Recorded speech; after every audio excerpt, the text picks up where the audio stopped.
We just got the July CPI inflation data, and it came in lighter than estimated at 2.7% year over year compared to 2.8%.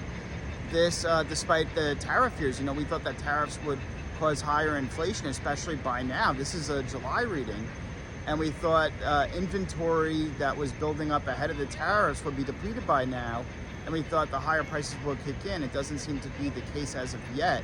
Look, core inflation, according to this report, is picking up from the prior month. That's true, but we also have real-time inflation metrics from Truflation showing inflation's currently only at 1.8% year over year. So, that's based on data on the ground as of today. It's current data.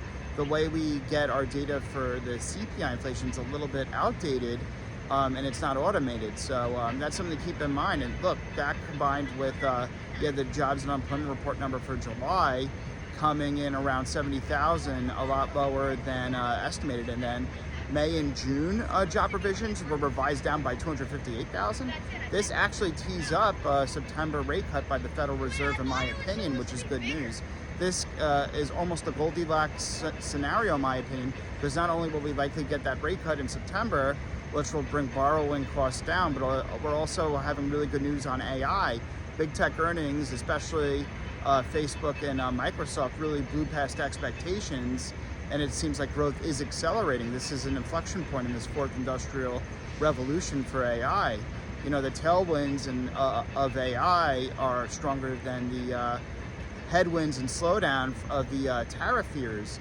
And we had a GDP for the second quarter of 3%, a sharp reacceleration in growth after the first quarter was a slowdown in growth due to the tariff fears and consumers and businesses pulling back. We're starting to see some good news in terms of growth reaccelerating again, partially due to the AI infrastructure build out and data centers, and massive growth in big tech and AI earnings. Obviously, Palantir also had good earnings and hit $1 billion in revenue for the first time ever.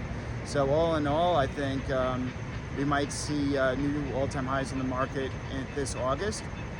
But when the September rate cut actually happens, I think the market will sell off. It's like buy the rumor, sell the news.